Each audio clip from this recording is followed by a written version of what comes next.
البدع والأهواء، أهل البدع العقائدية وأهل البدع السياسية.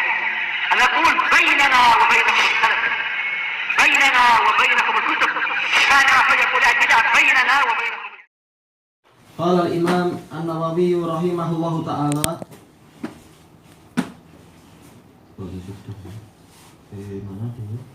di atas.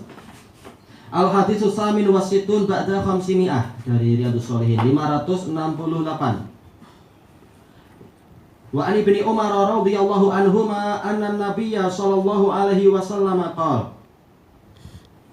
Dan dari Ibni Umar radhiyallahu anhuma bahwasanya Nabi sallallahu alaihi wasallam bersabda, la tazalul mas'alatu bi ahadikum hatta yalqallaha ta'ala wa laysa fi wajhihi mus'atul laham.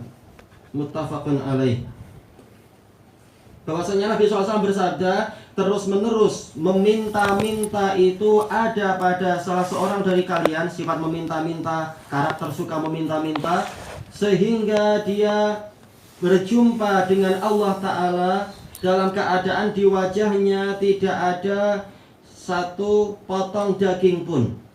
Muttafaqun alaih. Al-mus'ah bi dhammil mim wa iskani zai wa bil ainil muhmalah mus'ah al-qita'ah, itu potongan. Di sini Rasulullah Shallallahu alaihi wasallam mengancam orang-orang yang suka meminta-minta. Walaupun apa? Dalil-dalil banyak menunjukkan satu permintaan saja kalau bukan pada tempatnya itu adalah dosa. Nah, ini mengancam orang yang terus-menerus suka meminta-minta, jadi profesi. Terus-menerus salah seorang dari kalian itu meminta-minta sampai-sampai dia akan berjumpa dengan Allah Ta'ala dalam keadaan di wajahnya tidak ada sepotong daging pun. Dan ini adalah merupakan apa? Merupakan dosa besar. Karena apa? Kita tahu di antara definisi dosa besar yang disebutkan oleh Al-Qurtubi, disebutkan oleh Ibnu Taimiyah dan Ibnu Hajar, yaitu disebutkannya ancaman khusus. Nah, di sini ada ancaman khusus. Bagaimana orang kalau di wajahnya tidak ada daging? Jelas ini menyakitkan, memalukan, menakutkan, dan seterusnya. Siapa mau berteman dengan dia? Baik. Maka ini adalah dosa besar. Mudah-mudahan nanti disebutkan dalil yang lain. Bahwasanya apa? Masalah adalah khads, yaitu codetan atau calaran. Nah, siapa yang suka wajahnya tercalar? Orang tidak suka. Nah, tapi kalau terus-menerus, kalau satu permintaan itu jadi calar satu di wajahnya. Gimana kalau terus-menerus? Betul-betul akhirnya wajahnya tidak memiliki daging. Baik. Bila ini terjadi, yaitu di hari kiamat, yaumatublas sarair, pada hari di mana rahasia-rahasia itu dinampakkan. Maka nanti orang akan lihat siapa yang suka minta-minta. Allah nampakkan itu melalui yaitu wajahnya tidak memiliki daging. Orang Arab mengatakan orang yang punya rasa malu itu orang yang memiliki ma'ul wajah, orang yang memiliki air di wajahnya. Kalau tidak punya malu dikatakan laisa lahu ma'ul wajah atau dhahaba anhu ma'ul wajah, hilang darinya air di wajahnya. Nah, berarti orang yang meminta-minta hakikatnya dia merusak rasa malunya sendiri. Karena telah kita lewati dari dalil-dalil yang banyak, yaitu apa? Masalah ini bertentangan dengan iffah, bertentangan dengan sifat menjaga diri. Baik. Menjaga apa? Menjaga kehormatan. Orang ini dia minta-minta sehingga tidak punya kehormatan, tidak punya rasa malu. Baik, makanya ini adalah makna tidak punya daging di wajahnya, yaitu orang ini tidak punya rasa malu, menghinakan kehormatan sendiri. Kalau minta atas nama dakwah dia berarti apa? Merusak kehormatan dakwah.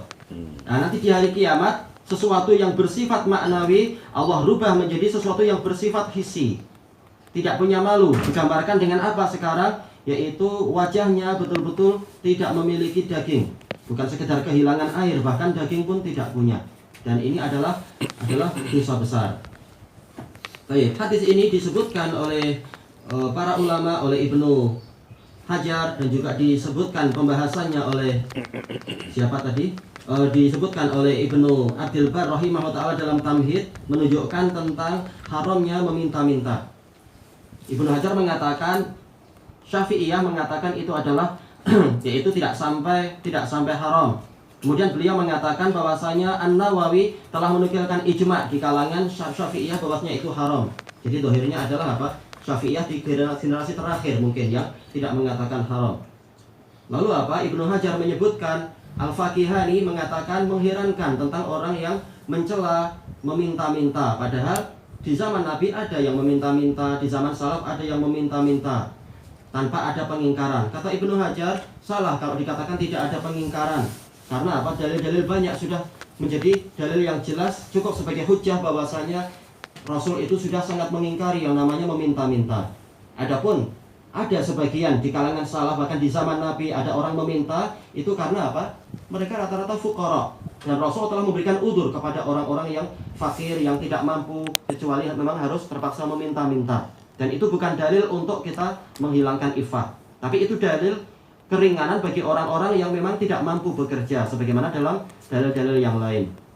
Bukan sebagai hujjah bahwasanya salaf tidak mengingkari meminta-minta. Kita lihat siapa yang diizinkan meminta-minta untuk tidak diingkari. Baik, ilahuna wallahu a'lam. Tentang satu poin yang mengatakan bahawa jika terdapat hukuman maka ianya dosa besar.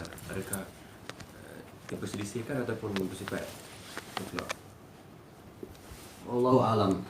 Tapi apa? Hujah-hujah menunjukkan itu. Bagaimana cara kita membedakan dosa besar dosa kecil? Di antara caranya kata Syekhul Islam adalah itu, yaitu Allah mengancam dengan hukuman. Nah, kalau hukuman jelas apa? Ini perkara yang besar. Atau Allah mengancam dengan Allah memberikan informasi hukumannya demikian. Atau yang kedua Allah menyebutkan ancaman. Atau yang ketiga Allah melaknat.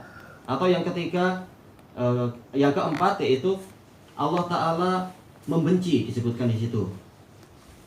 Walaupun apa semua yang buruk Allah tidak suka, tapi kalau dikatakan sampai Allah membenci berarti itu dosa besar. Apalagi sampai apa? Disebutkan hukuman-hukuman macam tadi. Dan juga kata Syekhul Islam, kalau dikatakan Allah dan Rasulnya berlepas diri dari itu, menunjukkan ini dosa besar. Yaitu korina-korina untuk kita mengetahui mana dosa besar, mana dosa kecil. Yang paling jelasnya adalah kalau dijelaskan minal kabair atau minal muhlikat atau minal mubiqat, termasuk yang menghancurkan, jelas itu memang dosa besar. Wallahu a'lam.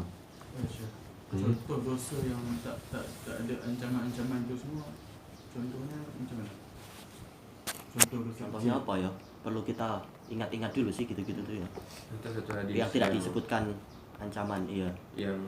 Yang seorang itu dikatakan mencium seorang yang bukan muhrimnya, baik seorang yang dia kahwin tu, lalu dia solat sama Nabi. Iya.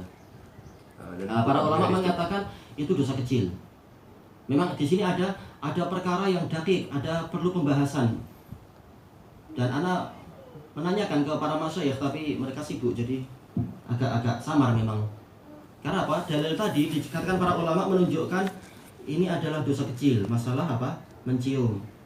Kenapa? Karena para ulama mengatakan tentang turunnya ayat tadi itu, aqimis sholata tarafayn nahar wa zulafan minal lail innal hasanat yudhibun as-sayyi'at dzalika dzikra lidz-dzakirin. Tegakkan sholat di waktu pagi dan petang. Kemudian apa? Sesungguhnya kebaikan itu akan menghilangkan keburukan, dan itu adalah peringatan bagi orang-orang yang ingat atau orang-orang yang berzikir. Ini menunjukkan bahwasanya tadi dosa kecil. Karena dosa besar itu syarat untuk dihapus adalah tobat. Ternyata sahabat ini selesai sholat, Rasulullah mengatakan Allah telah mengampunimu. Maka menunjukkan bahwasanya mencium itu akan menghapus, mencium itu dosa kecil. Karena sahabat ini tanya, wahai Rasulullah, apakah ini untuk saya saja? Rasul mengatakan untuk semua. Berarti dohirnya adalah itu dosa kecil. Sementara mungkin kembalinya ke dalil yang lain lagi. Masalah apa itu? Kalau seseorang itu terkena tertusuk oleh besi yang panas, maka itu lebih baik bagi dia daripada dia menyentuh kulit wanita yang bukan mahram. Nah, ini jelas apa itu? Ini ancaman dohirnya adalah dosa besar. Walaupun Anda ingin tanya tentang ulama zaman sekarang bagaimana pandangannya. Walaupun kalau dari para pensyarah ulama-ulama yang terdahulu untuk masalah ini tidak terang-terangan mengatakan hukuman dia adalah ditusuk. Tapi apa?